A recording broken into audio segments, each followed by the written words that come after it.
विद्यार्थियों नमस्कार। इस वीडियो लेक्चर के माध्यम से हम डिस्कस करने वाले हैं भौतिक शास्त्र कक्षा 12वीं के पेपर का सॉल्यूशन। ऑब्जेक्टिव जो टाइप्स क्वेश्चन आए थे उनका सॉल्यूशन इस वीडियो लेक्चर के माध्यम से हम डिस्कस करने वाले हैं। यह पेपर दिनांक 13 फरवरी 2026 को हुआ है। माध्यमिक शिक्षा मंडल भोपाल के अंतर्गत आने वाले जितने भी विद्यालय हैं उसमें जो परीक्षा हुई है उसका पेपर है और उसका सॉल्यूशन हम देखने वाले हैं। तो विद्यार्थियों, पहला प्रश्न आपको दिखाई दे रहा है। प्रत्येक प्रश्न में दिए गए विकल्पों में से सही विकल्प चुनकर लिखिए। इसमें लिखा हुआ आदर्श विद्युत द्विध्रुव का आकार होता है तो कैसा होता है? तो विद्यार्थियों इसका आकार जो होता है वो जीरो होता है, यानी कि शून्य। इंग्लिश में क्वेश्चन दिया हुआ है the size of the ideal dipole is zero, तो पहले का आंसर जीरो हो जाएगा। दूसरा, पृथ्वी का मानक विभव भी शून्य होता है, याद है आप लोगों को? तो the standard potential of earth is zero. तीसरा क्वेश्चन है अवरक्त तरंगों की तरंग दैर्ध्य की रेंज क्या होती है? यानी कि क्वेश्चन दिया हुआ है कि the wave length range of infrared waves, तो इसका करेक्ट आंसर सी का हो जाएगा। 700 नैनोमीटर से 700 नैनोमीटर से 1 mm तक होता है, तो चौथा ऑप्शन करेक्ट हो जाएगा। अगला क्वेश्चन दिया हुआ है डी ऑप्शन, यदि आपतन कोण का मान किसी तल के लिए 60 डिग्री है तो उस तल पर परावर्तन कोण कितना होगा? तो करेक्ट आंसर भी 60 डिग्री हो जाएगा, चौथा ऑप्शन करेक्ट है। यानी कि दिया हुआ है if the wave angles is incident for a surface is 60 degree then angle of refractions at the plane will be 60 degree. Next question दिया हुआ है इलेक्ट्रॉन का विशिष्ट आवेश कितना होता है? तो आप लोग अच्छे से जानते हो 1.76 इंटू 10 की पावर 11। ठीक है, तो इसका करेक्ट आंसर तीसरा ऑप्शन हो जाएगा।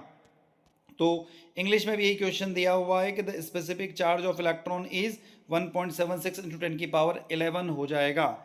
लास्ट क्वेश्चन दिया हुआ है in PN junction diode the width of deflections layer is, तो इसका करेक्ट आंसर 1 माइक्रोमीटर हो जाएगा। ठीक, तो इसका करेक्ट आंसर सेकंड ऑप्शन हो जाएगा।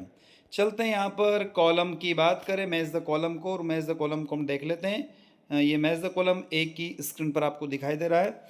तो पहला दिया हुआ है विद्युत फ्लक्स यानी इलेक्ट्रिक फ्लक्स, तो इसका करेक्ट आंसर हो जाएगा वोल्ट मीटर। ध्यान रखना, इसका करेक्ट आंसर हो जाएगा वोल्ट मीटर। दूसरा दिया हुआ है विभव प्रवणता यानी पोटेंशियल ग्रेडियंट, तो इसका हो जाएगा volt meter inverse. Volt meter inverse हो जाएगा, वोल्ट मीटर इनवर्स पांचवा हो जाएगा। अगला मैग्नेटिक फ्लक्स यानी चुंबकीय फ्लक्स, वोल्ट सेकेंड। ठीक है, तो चुंबकीय फ्लक्स का हो जाएगा वोल्ट सेकेंड हो जाएगा, वोल्ट सेकेंड। उसके बाद गति की विद्युत वाहक बल यानी मोशनल ईएमएफ यानी इलेक्ट्रोमोटिव फोर्स, इसका करेक्ट आंसर हो जाएगा वोल्ट। क्या हो जाएगा विद्यार्थियों? इसका आंसर हो जाएगा आपका वोल्ट, लास्ट ऑप्शन, छठा ऑप्शन। पर नलिका के अंदर चुंबकीय क्षेत्र यानी मैग्नेटिक फील्ड इनसाइड सोलेनॉइड्स, तो इसका आंसर हो जाएगा आपका ए ऑप्शन। ध्यान रखना, इसका आंसर आपका हो जाएगा ए ऑप्शन हो जाएगा। ठीक है, ए ऑप्शन आपका हो जाएगा। और लास्ट दिया हुआ F magnetic field at any end of solenoids यानी परिनलिका के अंदर किसी एक सिरे पर चुंबकीय क्षेत्र, तो इसका हो जाएगा तीसरा ऑप्शन जो दिया हुआ है। ठीक है, 1/2 वाला, बिल्कुल तीसरा ऑप्शन इसका हो जाएगा। तो मैच द कॉलम आप लोगों ने इसको चेक कर लिया होगा।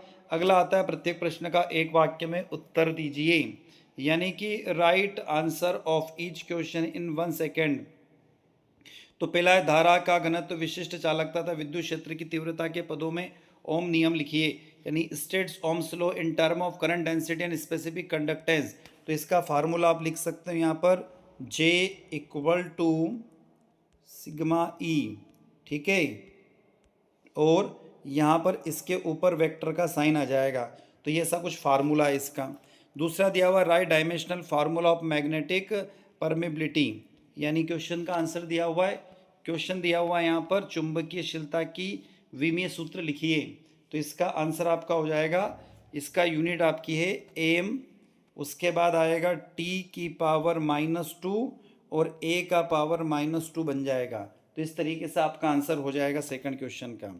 तीसरा क्वेश्चन दिया हुआ एलसीआर परिपथ का प्रतिबाधा का सूत्र लिखिए, right dimensional formula of magnetic permeability. तो विद्यार्थियों इसका फार्मूला आपको याद होना चाहिए। क्या फार्मूला है इसका? तो Z इक्वल टू, आप लोगों ने लिखा होगा, नहीं लिखा तो चेक कर लीजिए इसको, क्या ये लिखा है क्या? रूट के अंदर आएगा आर का स्क्वायर, उसके अलावा प्लस का साइन है, ब्रैकेट आ जाएगा एक्स एल माइनस एक्स सी का स्क्वायर। ध्यान रखना ये वाला फार्मूला है इसका। अगला क्वेश्चन दिया हुआ प्रकाश के पर अपवर्तन की घटना में उसका कौन सा गुण अपरिवर्तित रहता है? In phenomena of refraction of light which properties retain unchange, तो इसकी फ्रीक्वेंसी यानी आवृत्ति अपरिवर्तित रहती है। और लास्ट क्वेश्चन दिया हुआ पी प्रकार के अर्धचालक में बहुसंख्यक आवेश वाहक कौन होता है? तो होल होते हैं, यानी who is the majority charge carrier in the P type of semiconductor, तो होल हो जाएगा। चौथा प्रश्न दिया हुआ है, फिलिंग द ब्लैंक्स दिया हुआ है, रिक्त स्थानों की पूर्ति कीजिए। चुंबकीय फ्लक्स घनत्व की राशि क्या होती है? तो सदिश होती है, वेक्टर राशि होती है। Magnetic flux densities quantity vector. जल शोधक में किरणों के लैंपों का उपयोग जीवाणुओं को मारने के लिए होता है, तो यूवी राइट पराबैंगनी हो जाएगा। The lamp of the rays are use to kill germ in water purifier, तो यूवी रेज हो जाएगा। हम बोलते हैं ना यूवी प्यूरीफायर, इस तरीके से आंसर हो जाएगा सी। एक अध्रुवीय तरंग के लिए विस्थापन समय के साथ यादृच्छिक बदलती रहती है, यद्यपि यह सदैव तरंग संचरण की दिशा के रहता है, यानी for unpolarized wave displacement will be randomly change with time through will be always be to the direction of propagations, तो इसका आंसर हो जाएगा लंबवत। ध्यान रखना लंबवत, परपेंडिकुलर वाला आंसर हो जाएगा इसका। अगला जो है उसका दिया फोटॉन का विराम द्रव्यमान 0 होता है, the rest mass of the photon is 0। Last अगला दिया हुआ ई प्लांक नियतांक का मान, ठीक है, the value of Planck constant आपको याद है 6.626 into 10⁻³ joule second. Germanium diode के लिए दिल्ली वोल्ट लगभग वोल्ट होता है, for germanium diode threshold voltage nearly 0.3, ध्यान रखना इसका आंसर 0.3 होगा। पांचवा, सत्य अथवा असत्य का चुनाव कीजिए, तो विद्यार्थियों इसमें ध्यान रखना पहला दूसरा तीसरा ये तीनों ट्रू है, और चौथा और पांचवा डी और ई फॉल्स यानी असत्य। तो पहला दूसरा तीसरा तो सत्य, बाकी के असत्य। इसके अलावा इसके अंदर जो प्रश्न पूछे गए हैं, जो हमने 60 महत्वपूर्ण प्रश्न निकाले थे आपके अपने यूट्यूब चैनल जिसका नाम है केमिस्ट्री बाय डी शर्मा, उन्हीं में से प्रश्न पूछे गए हैं, ध्यान रखिएगा। आंतरिक प्रतिरोध क्या होता है, एम्पेयर का परिपथ क्या होता है, प्रतिचुंबकी अनुचुंबकी, जो 60 प्रश्नों का हमने कलेक्शन निकाला था उसी के अंदर से पूरे प्रश्न आए हैं। तो अगला जब केमिस्ट्री का आईएमपी आप देखेंगे तो केमिस्ट्री बाय डी शर्मा आपका अपना यूट्यूब चैनल है, वहाँ पर जाकर आप केमिस्ट्री बायो इनके भी आईएमपी प्रश्नों को देख सकते हैं, तो उसका वीडियो आपको वहाँ पर उपलब्ध होगा। तो विद्यार्थियों इसी के साथ मैं आपसे विदा लेता हूँ, नए वीडियो के साथ में नए सॉल्यूशन के साथ पुनः आपसे मुलाकात होगी। तब तक जय हिंद जय भारत।